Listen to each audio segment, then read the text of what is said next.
Paz do Senhor, queridos. Uma grata satisfação estar com os irmãos. É perceptível a presença do Senhor. Está falando o pastor César que os louvores estão bem raiz aqui, né? Não bem, bem? Bem?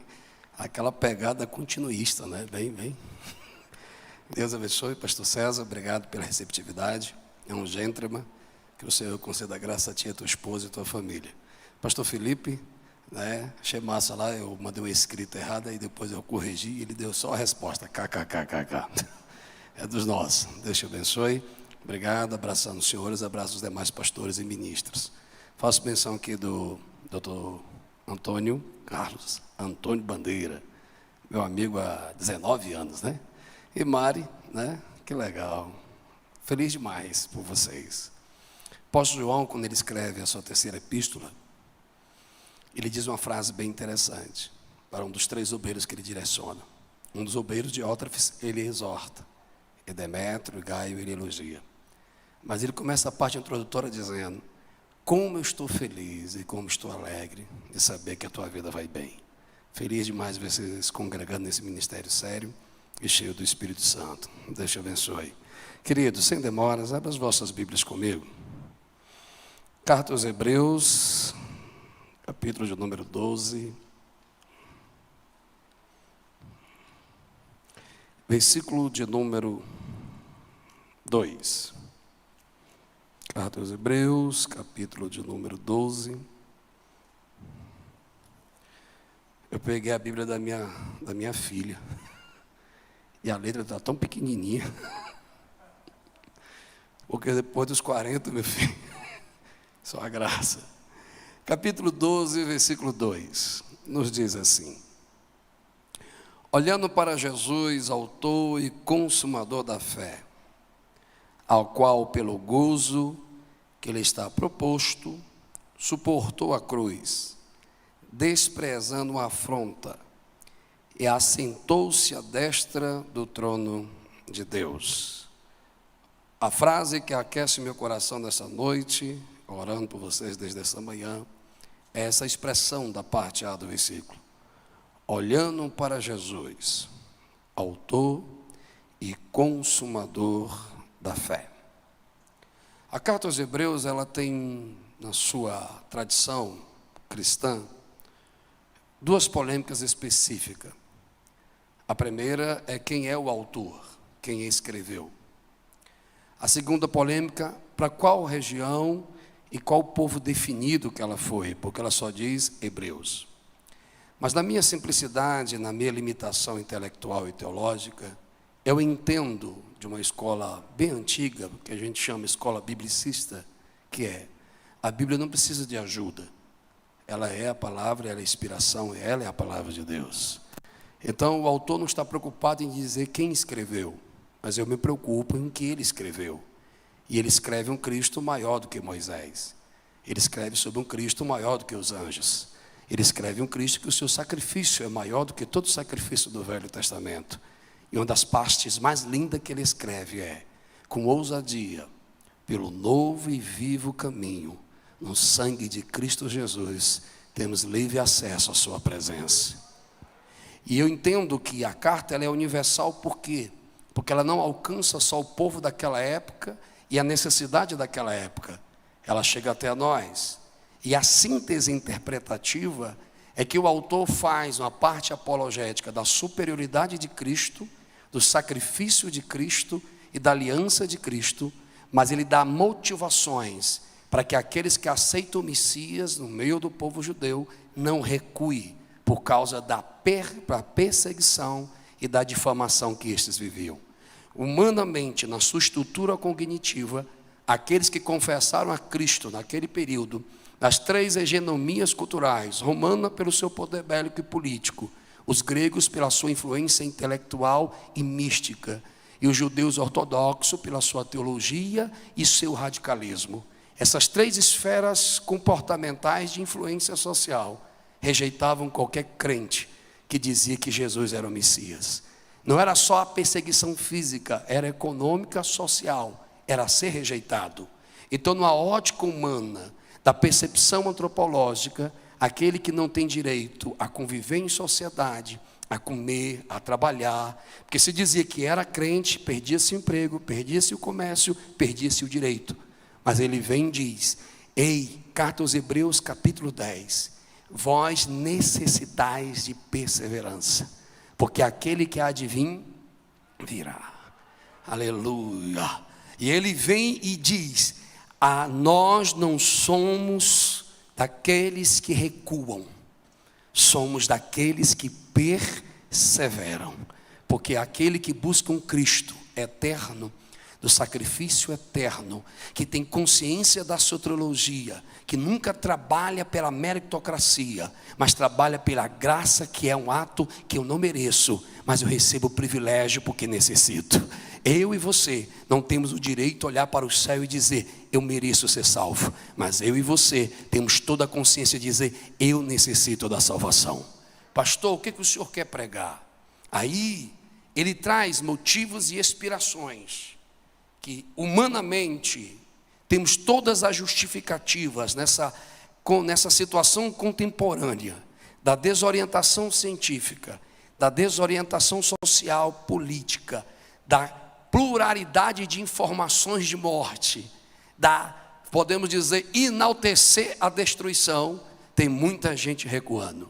A maioria de vocês não me conhece, mas com meus 41 anos de idade, e dirijo a Igreja de Deus dos meus 19, diante que já alcancei 4 gerações de pastores, que a qual formei por misericórdia, nessas 2 décadas, eu nunca ouvi tanta desorientação, e tanto crente que frequentava e não frequenta mais, que se perdeu-se, porque Deus não está atrás de quem frequenta, Deus está atrás de quem é.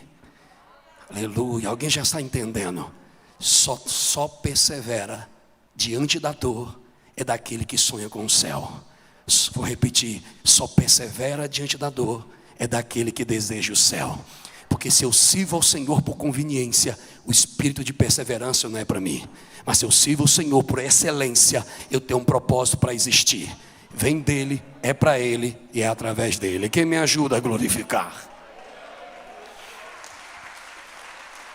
No meio desse desenvolvimento introdutório, a qual traz a inspiração do Senhor, a síntese dessa carta é uma fé inspiradora para aqueles que precisam perseverar. E eu poderia argumentar sobre todas as razões, desde o sacrifício perfeito, que nós já temos a refutação que o autor faz, a calamidade do comportamento daqueles que desistem, do capítulo 2 até o capítulo 16, quando ele aborda sobre o sacerdócio perfeito de Cristo. Aí eu acredito que você vai se alegrar comigo, que eu acho top demais esse texto, quando ele diz assim: temos um sumo sacerdote, que perfeito, que divino, que nunca errou, que não precisa nada de mim, que ele não depende de mim, mas mesmo assim, ele se compadece quem eu sou, das minhas complexidades, das minhas dores, porque ele intercede por mim, porque sentiu tudo o que eu estou sentindo, e ele me entende profundamente. Poderia usar todos os argumentos, mas o Espírito do Senhor me leva, que eu acho massa demais. Desculpe a minha falta de linguagem ortodoxa, é porque eu ainda estou aprendendo a pregar mais ortodoxo, porque eu sou jovial, e eu sempre evangelizo na questão urbana, e você já sabe, né? Então vai por aí. Cara, é muito top, porque quando ele vem e diz: olhar para o autor e consumador, ele está falando de foco, inspiração, motivação. Mas eu entendo que a doutrina, ela não está finalizada só no versículo 2. O versículo 2 é a conclusão da aula do capítulo 11. E o capítulo 11, como diz, tanto as 2 escolas que são paradoxos uma à outra, que é a escola de Charles Spurgeon e a escola de John Wesley, que mesmo discordando da concepção da soteriologia, os dois entendem que ninguém se aproxima de Deus por mérito, mas alguém se aproxima de Deus por graça. As 2 escolas têm que dizer: é a graça, pela graça e só por causa da graça. Aí ele vem e diz, capítulo 11, versículo 1, a qual eles determinam que toda a parte do contexto é sobre a galeria dos heróis da fé.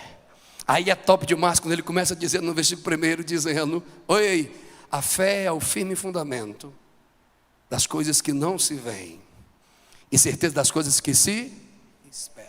Mas eu gosto de outra tradução, doutor Carlos, que diz assim: a fé é o firme fundamento das coisas que não se veem, é top, e a prova das coisas que se esperam. Tem gente que precisa sentir, precisa ver, precisa ser motivado, quer seja pela retórica, pelo que sente, pelo que vê, para poder acreditar. Mas está chegando o momento para a fé cristã, que tudo que eu vejo me faz desistir, que tudo que eu estou ouvindo me faz desanimar, e tudo que eu estou sentindo me faz recuar. Aí cadê os espirituais? Porque Paulo vai dizer, o natural não vai entender, nem compreender, porque o segredo de Deus não é para quem é natural, mas aquilo que o olho não viu, aquilo que o ouvido não ouviu, aquilo que ainda não subiu ao coração do homem, aquilo que Deus tem reservado para aqueles que o amam. Não amar Deus pelo que Ele oferece, mas amar Deus pelo que Ele é. Não conhecer Deus na zona de conforto, mas conhecer Deus no deserto e saber, Ele é meu tudo. Aleluia. Pastor, qual é a sua mensagem? Me permita desenvolver a parte introdutória. Aí ele vem e dá temática, eu acho massa demais, a compreensão da metodologia científica de ensino da carta aos Hebreus, porque ele vem e diz, ora, a fé é o firme fundamento. Mas ele explica o que é essa fé. Por causa dessa fé acreditamos que os mundos são criados.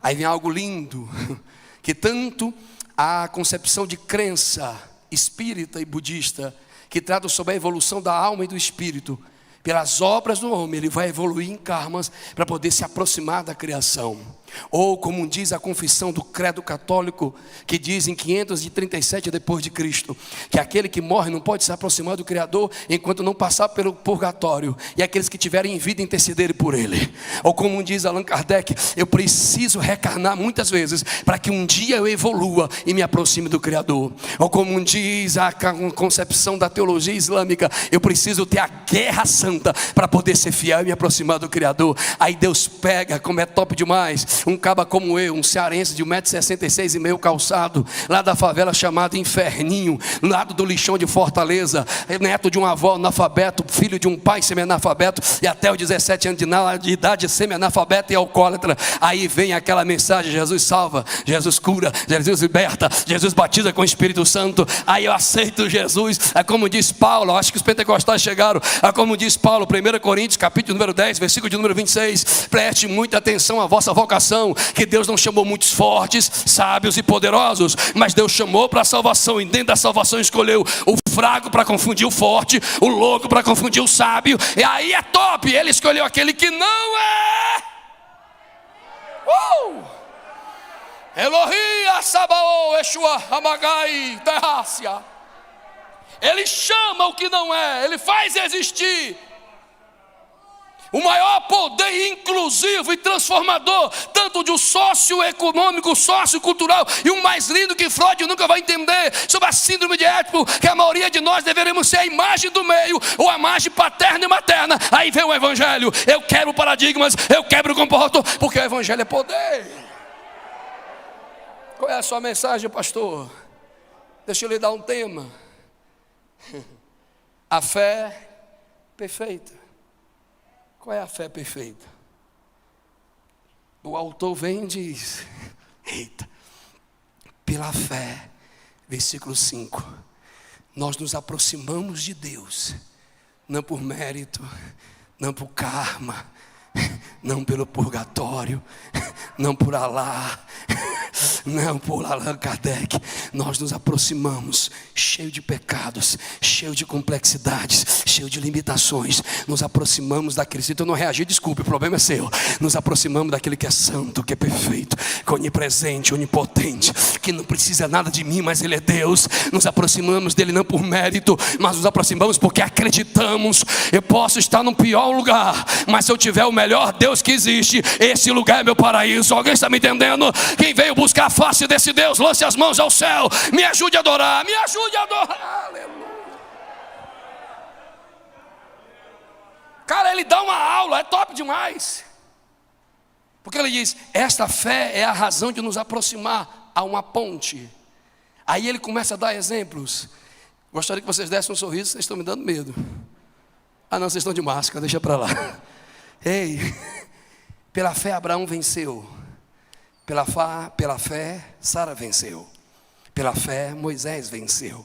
Ele dá o tema, ele dá o conteúdo da aula, ele dá o exemplo daqueles que praticam o que aprenderam. E acho top, um dos textos mais lindos, ele vai dizer: pela fé, aqueles que colocaram exércitos para correr, se livraram do fio da espada, apagaram o fogo, e da fraqueza, é louco isso, tiraram força. Ou seja, na loucura do homem, Deus usa a sua sabedoria. Na limitação do homem, Ele manifesta a sua infinitude. E naquilo que eu não posso, Ele pode. Naquilo que eu não tenho, Ele tem. Naquilo que eu não alcanço, Ele alcança. Quem me ajuda a adorar? Aonde Ele está dizendo que da fraqueza tiraram? Ou seja, quando tudo que é meu, tudo aquilo que eu domino, tudo aquilo que eu controlo é anulado, aí manifesta a minha impotência. E quando a minha impotência se manifesta, é o cenário perfeito da fé se manifestar. Por isso que a fé não enche ego. Por isso que a fé não amassageia o ego, nem o índio, nem o superego. A fé me leva a descer.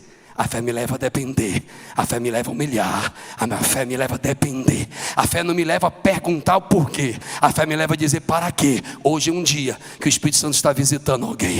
Eu disse hoje às 4:30 da manhã: Senhor, o que é que eu vou fazer ali? Temos grandes mestres, grandes pregadores. Segunda-feira é o dia de descanso. Eu tenho 4 meninos e eu tenho um Mateus em casa. Alguém sabe o que é Mateus em casa, né? Meu irmão, e o cara ainda é karateca. Vai dizer, eu estou com minhas costelas todo roxas. Eu digo: Senhor, eu não sou nada. Aí que é o top da fé. A fé não vem para manifestar os meus talentos. A fé vem para manifestar minha dependência. E quando ele desenvolve no capítulo de número 11, ele não conclui no mesmo capítulo. Ele vai concluir no capítulo 12. Pois ele vai dizer: queridos, vamos prestar atenção. Uma grande nuvem testemunha nos rodeia. Sinédrio, romanos, gregos e judeus estão observando se a vossa fé é melhor do que a deles. Por isso eu vos digo: deixai todo o embaraço do pecado. Aí, meu irmão, estou sentindo Jesus aqui. É muito top quando ele vai dizer: fique mais ou menos. Não, corra. A carreira está aí. O processo está aí. Mas o resultado é Cristo. Não fica olhando para um lado ou para ali. Corre para Ele. Não está entendendo? Eu vou gritar, ver se alguém reage. Não está entendendo? Corra para Ele.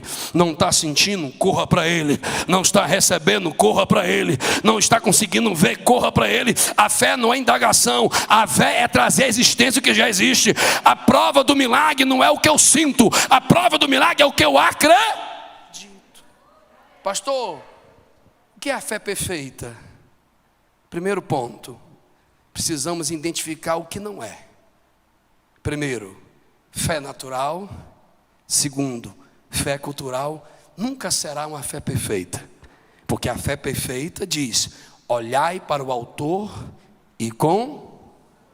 Quem é o autor da fé? Ignorante é cearense, brasiliense não é não. Eu sou cearense. Quem é o autor da fé? Quem inspirou a fé? Quem conquistou na cruz? Estou fazendo uma pergunta, espero uma resposta. Quem é Ele? Quem é Ele? Então eu vou abrir um parênteses. Pare de transferir para os homens aquilo que só Jesus pode fazer. Pare de criar expectativa em homens, que só aquilo que Jesus pode fazer. Você pode congregar na maior catedral da fé, mas se você não tiver fé, nada vai acontecer. Você pode ouvir o maior pregador da fé, mas se você não tiver fé, nada vai acontecer. Está na hora de deixarmos de dependermos de homens e começarmos a dependermos de Cristo. O véu do templo se rasgou. Eu vou quebrar um pouco o protocolo, que há uma percepção de uma unção profética aqui. Eu não lhe conheço, mas para o nosso Deus não existe coincidência, existe acontecer. Nós não devemos estar onde somos celebrados, devemos estar onde somos necessários.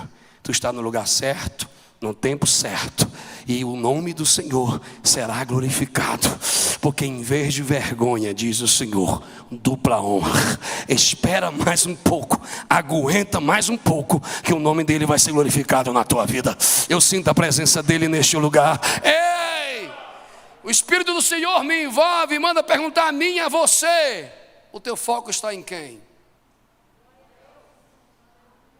A tua expectativa está em quem?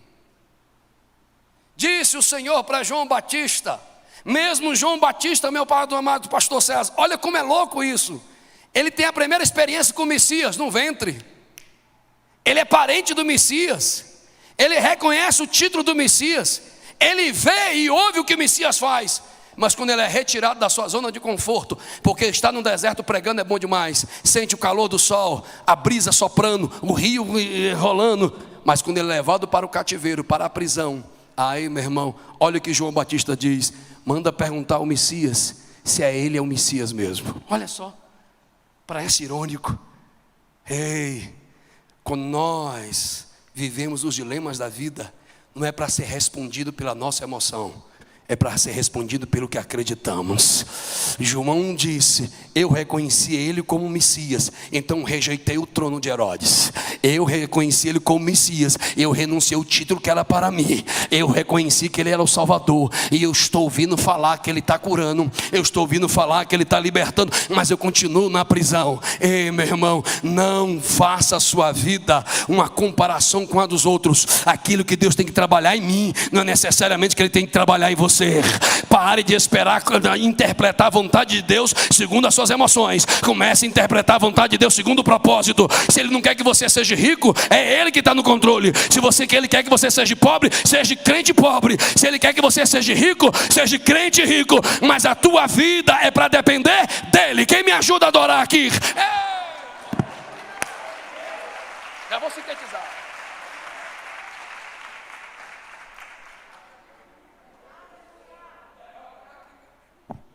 Galera gosta de Bíblia, é top. Que tem um lugar aí, meu irmão, misericórdia. Canta tanto que a gente fica até tonto. Estou me sentindo em casa. Ei, velho. Desculpa. Ei. Fé natural é a confiança que eu tenho sobre aquilo que eu controlo e sobre aquilo que eu domino. Deixa eu lhe dar uma analogia. Como todo bom cearense, tem algum cearense aqui? Você é cearense, irmão? Oh, legal. Não estou sozinho. Grande é a Seara. Poucos cearenses, mas estamos juntos. Como todo cearense sabe, uma das comidas preferidas nossa é o cuscuz. Essa revelação foi profunda. O pai está comigo. Papai saía de manhã, olhava para a mamãe e dizia: olha, vou trabalhar. E quando for às 5 da tarde, eu quero voltar e quero comer aquele cuscuz com jabá, carne seca. Isso é cultura linguística regionalizada. Não sei nem do que eu falei, mas... Ou seja, ele estava falando às 5 da manhã. Estava dando a certeza 10 horas depois. Por quê? Ele sabia o caminho que ia, ele sabia a condução que fazia, e sabia a volta, ele dominava. Mas eu faço uma pergunta, como é do nosso curso de hermenêutica, do parte introdutiva. Perguntar o texto. Se pergunta para poder compreender. Ei, a fé natural, que é a manifestação da confiança humana, da capacidade humana, faz milagre? Vou perguntar de novo: faz milagre? Liberta, cura. Deus não dá a sua glória, a nossa capacidade. A glória é dele, o louvor é dele. Segunda compreensão, fé cultural. Não é porque eu frequento um ambiente de visão religiosa ou de crença que me faz ter uma fé perfeita. Porque tem gente que nasce na fé, recebe uma cultura, conhece os assuntos de Deus, mas eu vou falar, mas ainda não experimentou Deus. É um Jó íntegro, reto, que se desvia do mal, mas não tem experiência. Porque quando tudo está bom, Deus é comigo, mas quando tudo não está bom, Deus me abandonou. Aí Tomás de Aquino vem e diz: Deus é lindo, que até na pedagogia do sofrimento Ele nos ensina a crescer.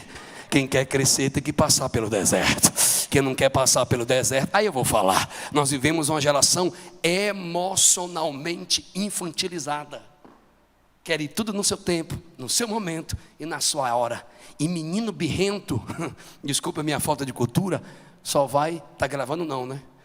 Ixi, alguém pode me denunciar. Alguém vai entender. Corrija a criança com vara. Alguém entendeu, né? Menino birrento. Alguém entendeu a subjetividade da palavra. Ou seja, Deus não vai fazer o que eu quero. Deus vai me ensinar o que Ele quer. E para me ensinar o que Ele quer, tem que me tirar daquilo que é natural e me fazer romper o que é cultural. Eu não tenho que experimentar, eu não tenho que saber dos assuntos. Eu tenho que experimentar Deus. Aleluia. Já reparou? Aqui não, que os irmãos já estão no terceiro céu. Que tem gente que entra no culto de um jeito e sai do mesmo jeito. Aqui não, graças a Deus, mas tem gente que senta na sua poltrona, cruza seus bracinhos, cruza suas perninhas, bota a mão no queixo e fica com aquele ar de intelectual superior. Oh, velho, desculpe, não vim aqui para você me aprovar. Eu só vim lhe dizer que conhecer Deus é experimentar a sua vontade. E a sua vontade vai contra a minha. Eu só vou viver a vontade dEle quando eu me render à vontade dEle. Quem me ajuda a adorar? Aleluia! Amario subibigaterrecia. Fé cultural não gera milagre. Por quê? A editora Paulus lança uma Bíblia chamada Bíblia de Jerusalém, que o salmo será o Salmo 113. Na nossa tradução será o Salmo 115. Vem comigo, eu estou cheio de Jesus. Ele vai dizer: ei, as nações perguntam onde está o nosso Deus. O nosso Deus está no céu. Mas os deuses deles têm olhos, mas não veem. Têm ouvidos, mas não ouvem. Tem voz, tem boca, mas não falam. Tem mãos, mas não apalpam. Tem pés, mas não andam. Som nenhum sai da sua garganta. Aí é o mais agressivo: sejam semelhantes a eles, aqueles que nele confiam. Se a minha fé é idólatra, vou falar, se eu tenho meus ídolos gospels, eu vou me tornar igual a eles. Tem olho, mas não vê o propósito. Tem ouvido, mas não escuta o propósito. Tem coração, mas não sente o propósito. Porque a sua confiança é naquilo que ele recebeu e não daquilo que ele aprende. Sabe que Jesus está me dizendo: vem cá, meu filho, deixa eu quebrar as tradições, deixa eu quebrar o que você acha e deixa eu me revelar a você. Quem quer receber mais de Deus? Lance as mãos ao céu, pois eu tenho que acabar. Adore o Senhor comigo. Ei, eu quero conhecê-lo.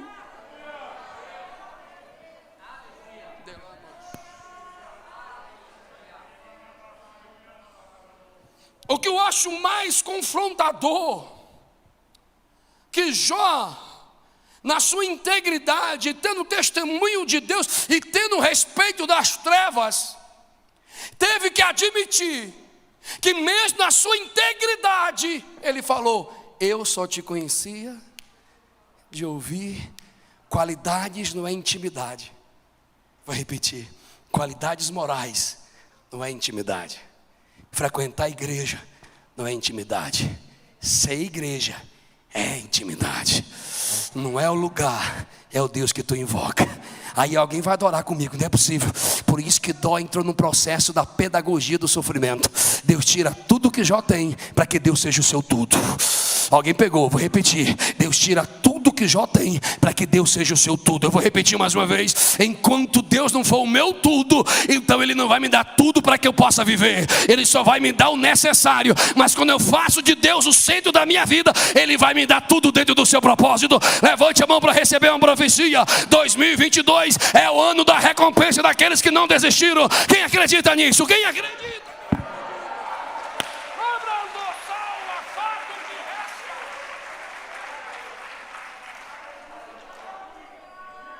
Mas o Espírito do Senhor me envolve com todo o temor. Já estou concluindo. Qual é o seu ídolo? Qual é o ídolo que está impedindo de você maximizar a sua fé?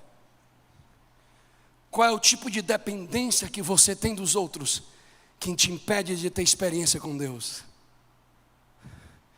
Por atender pessoas há 20 anos e a minha esposa ser psicóloga, não vou argumentar nenhuma tese aqui daquilo que nós abordamos na parte terapêutica, mas tem gente que Deus está do lado, bem pertinho, mas não consegue perceber, porque os seus olhos estão nos seus ídolos. O que é um ídolo? Aquilo que me tira do centro da vontade, e eu faço essa pessoa estar no centro da minha vontade. E uma das piores idolatrias, vou rasgar o verbo, se chama idolatria emocional. Depender que os outros me façam feliz, depender que os outros me aprovem, depender que os outros me aceitem, depender que os outros me reconheçam. Então tudo que você tem que depender de Deus, você transfere para uma pessoa. E quando transfere para essa pessoa, nada do que você faz vai te realizar, porque nada do que você faz será perfeito para outra pessoa. Porque o único que pode preencher aquilo que Freud diz, subterfúgio, vazio, o que a logoterapia trata sobre o vazio existencial, é aquele que cria o homem. Por isso que nós temos uma sociedade que supostamente evoluiu tecnologicamente, mas é a sociedade mais doente mentalmente, porque ele precisa das coisas para ter, precisa das coisas para se achar. Mas crente não, crente é bicho doido, não está vendo, não está sentindo, mas está acreditando. Eita, na pluralidade das crises existenciais, quem tem fé sabe de onde vem, sabe quem é e sabe para onde vai. Cadê essa geração aqui? Ei, eu já preciso acabar, Como diz a W. Tozer, crente é bicho estranho, porque ele ama alguém que não vê. Ele se entrega a alguém que não consegue controlar. Ele enxerga o que ninguém vê. Ele crê que vai para o céu não pelo seu mérito, mas pelo mérito de outro. Crente é bicho estranho, porque quanto mais ele se esvazia, mais cheio ele fica. Quanto mais ele desce, mais ele se exalta. Alguém está me entendendo aqui? Eu estou sentindo Jesus na casa. Ei! Desculpe, pastor, mas essa igreja tem um propósito de oração. E há uma percepção profética aqui. Há um equilíbrio entre a graça e o conhecimento. E o Senhor me mostra uma irmã lá atrás, balançou a cabeça. Você sabe que Jesus vai falar com a senhora agora, né? Fique em pé, por gentileza. Não vou lhe constranger. Nós estamos dentro de uma Assembleia de Deus, né? Então a nossa confissão teológica acerca do Espírito é que Ele não é uma força, Ele é a terceira pessoa da Trindade. E nós façamos, a nossa confissão de fé é que nós acreditamos em continuidade, atualidade e continuidade dos dons. E os dons é necessário para a edificação e crescimento dos crentes. Alguém está me ouvindo? Assim diz o Senhor: sou Deus de perto, sou Deus de longe. Recebo a tua adoração perto, mas vou visitar alguém que está longe. Diz o Senhor: por tua fidelidade a mim, eu usarei de fidelidade com aqueles que estão distantes. Eu vou visitar o filho pródigo, vou levá-lo a cair em consciência e vai voltar para minha casa, porque foi ensinado na minha casa, viu os milagres na minha casa e hoje está prostrado. Eu sei, diz o Senhor, como está a tua vida desde o meio-dia e 45 minutos do dia de hoje. Como a tempestade foi grande, mas tu lutou para vir à casa do Senhor. Ele te diz: às 17 horas e 18 minutos tu levantou os olhos para o céu e disse: Senhor, aquela vida está na tua mão. Ele recebeu e te responde: eu visitarei, diz o Senhor. 2022 é ano de milagre. Alguém crê nisso? Aleluia!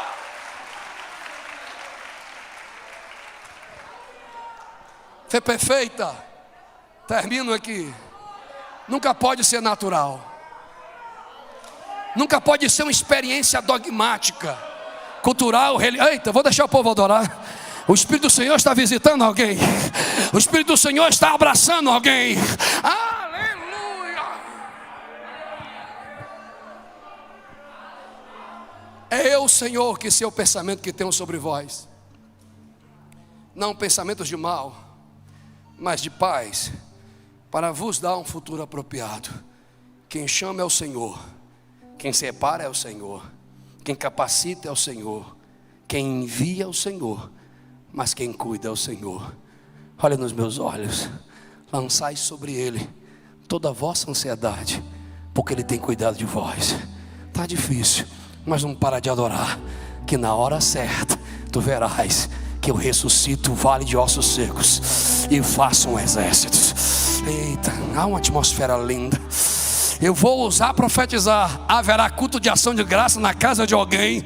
O telefone vai tocar e dizer: pastor, naquela segunda Deus me visitou e fez aquilo que eu não podia fazer. Alguém está me entendendo aqui? Termino aqui. Me ajude. Isso. O natural não atrai o sobrenatural. O cultural não me leva a depender, porque amassageia o meu ego. E quem já estudou um pouco da antropologia sabe que toda confissão religiosa sempre é para massagear o ego do homem e mascarar os seus defeitos. Mas Deus não trabalha com meritocracia. Deus trabalha com graça. E a graça nunca vem por força. A graça sempre vem para aquele que necessita. Vem comigo. Olhai para o autor e consumador. Para quem você está olhando? A quem você está esperando? E termina aqui. A maioria de nós, quando falamos de João Batista, falo de mim, eu lembro do que Jesus disse: que foste ver no deserto? Um caniço? Uma coisa frágil que é balançada pelo vento? O que foste ver no deserto? Um homem vestido de linho rico nos palácios? Não, foste ver um profeta. E digo mais: não teve um nascido de mulher maior do que João Batista. O que Jesus quis dizer?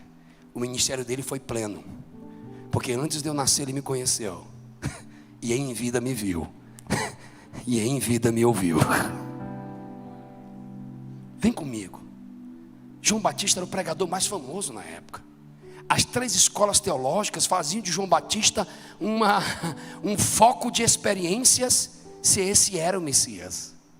E as 3 escolas, fariseus, saduceus, herodianos, tiveram que se render à ousadia e à unção que João Batista tinha. E que mandaram uma pergunta: ei, a gente quer saber, tu és o Messias? Dá para entender isso, irmão? Queriam reconhecer o título do cara como um Messias. E ele vem e diz: não sou não, cara.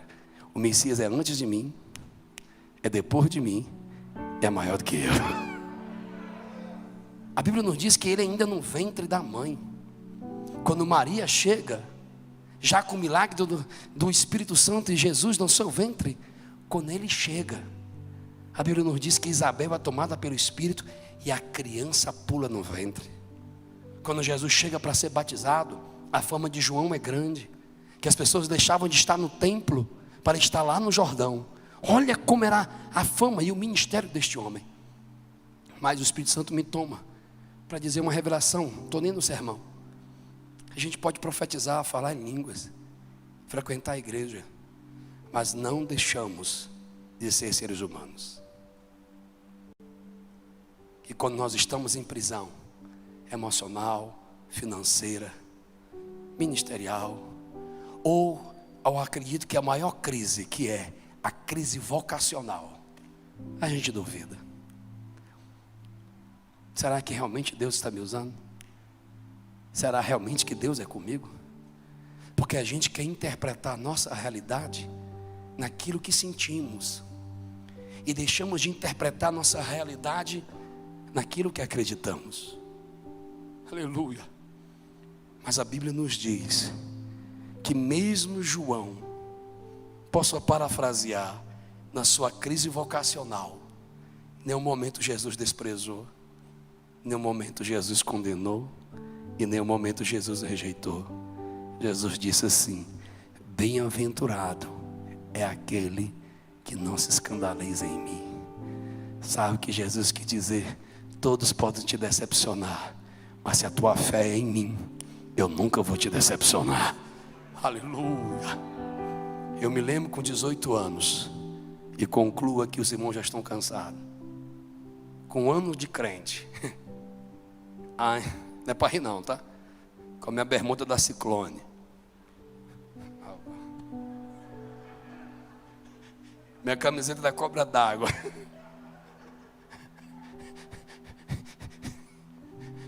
o meu tênis desbotado da 7 Mares. Quando a PM me via, cara, tinha que levantar a mão e virar as costas. Aí eu esperei 3 horas para ser atendido por um pastor. Porque eu fui no ciclo de oração. Aqui tem ciclo de oração, né? Legal. Aí tinha a irmã Lourdinha. Sabe aquelas irmãs de cocozinho? Alguém sabe do que eu estou falando? Que elas entram na igreja igual uma pombinha. Mas quando Deus toma elas, a voz aumenta e dá medo na gente. Somente quando a gente é jovem, que chega a dar um frio assim na espinha. Alguém já teve essa experiência aqui? Meu Deus do céu. Tem uma irmã na igreja que eu sou pastor, que ninguém ouve a voz dela, mas quando Deus toma ela aponta, eu já fico assim, é para tu.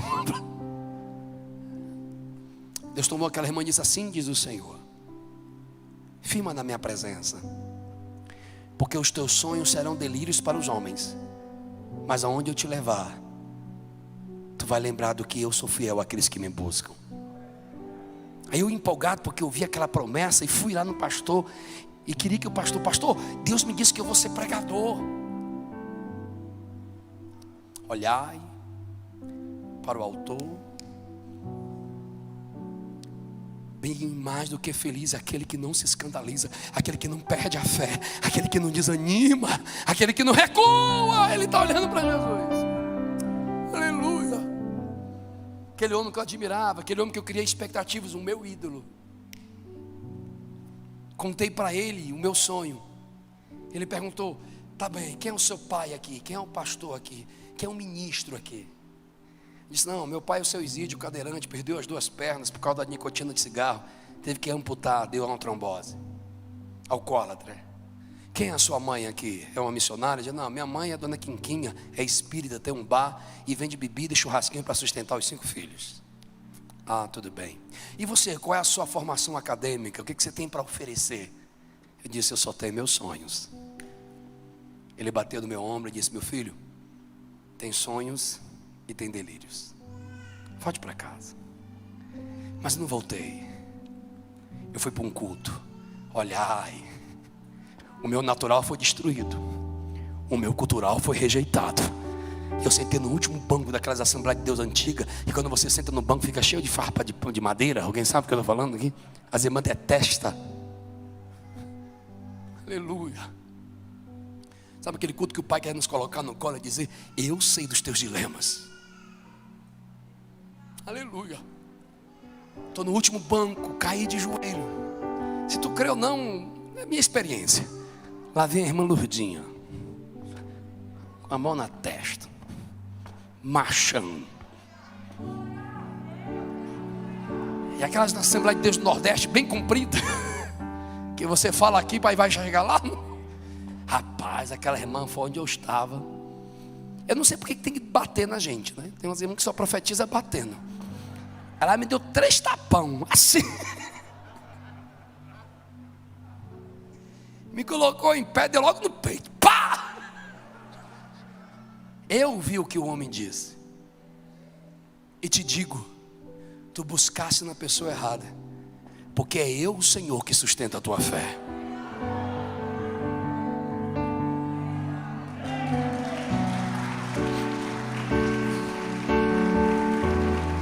E ela dizia na profecia: lembrarás de hoje, porque quando tu atravessar as fronteiras e estiver nas nações, doutores estarão à tua retaguarda, e eu te levantarei para ser o pregador daquele dia. Tem hora que a gente esquece das promessas, mas Deus não esquece. Fui convidado para ir para um congresso chamado Luso Brasileiro Teológico, a unificação das igrejas brasileiras com as igrejas europeias. Estava Antônio Dionísio, pastor Antônio Dionísio, estava Antônio Gilberto, saudosa memória, e doutor Elenay Cabral. E o cearense com 32 anos estava lá. Aí é massa a linguagem universal do Espírito. Quando eu peguei o microfone, que a glória de Deus se manifestou, que eu pregava e o irmão interpretava, Deus tomou uma irmã da Angola.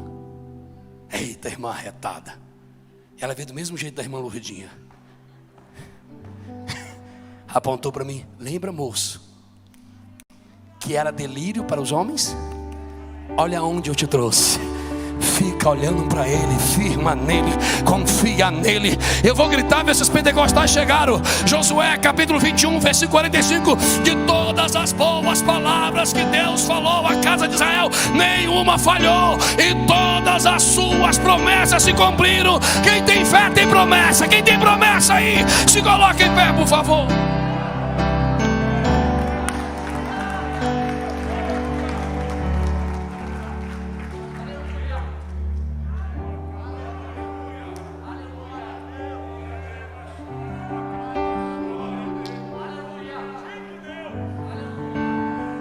Aleluia.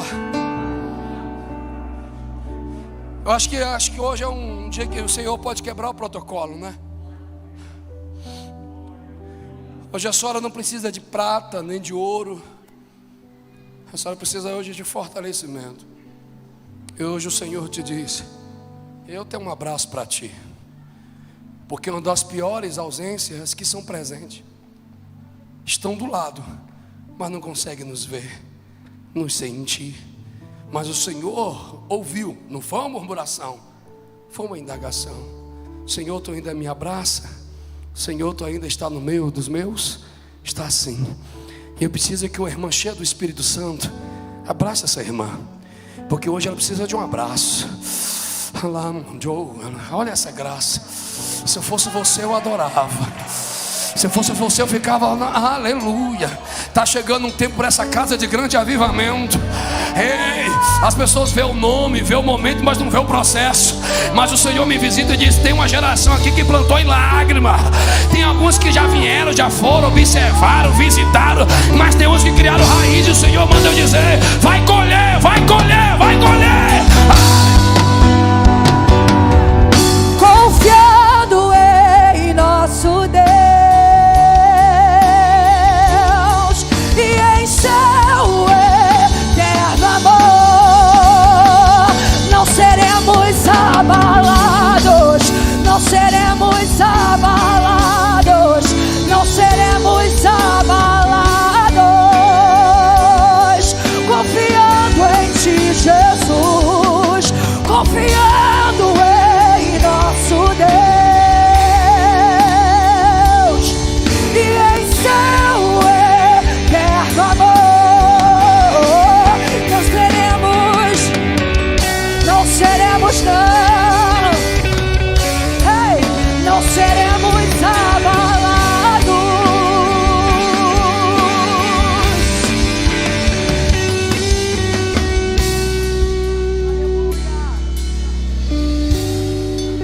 Eu preciso. Não venha porque você está sentindo. Emoção não é fé, mas a fé manifesta emoção em mim. Preciso orar por pessoas aqui hoje que acreditam que mesmo na sua fragilidade, mesmo no sentimento de João Batista, você decidiu não se decepcionar. Porque enquanto você é mentada hoje, as minhas crises estão me sufocando, os meus dilemas. Inimigos cairão, o nosso Deus é mais forte, tudo Ele pode. Mais alto nome não há, Jesus é grandioso, tudo Ele pode. Confiando em nosso Deus e em seu eterno amor, não seremos abalados, não seremos abalados, não seremos abalados. Confiando em ti, Jesus, confiando em nosso Deus e em seu eterno amor, não seremos abalados, não seremos abalados, não seremos abalados. Já 9h21. Eu vou orar agora e vou passar para o pastor. Mas tem uma senhora jovem ali que está com os braços cruzados assim. Eu não lhe conheço, não vou constrangê-la, mas o amor que Jesus tem por essa moça é muito lindo. Mas as tempestades emocionais e mentais que ela passa é absurda. Mas o Senhor mandou dizer: ela é o milagre, e aquele que começou a boa obra é fiel para terminar. Aleluia. Ela é um milagre, e em breve, irmã, em breve, aquele que começou a boa obra é fiel para terminar. Ei, abra suas mãos, queridos. Quem está na frente, quem está aí no meio, quem crê?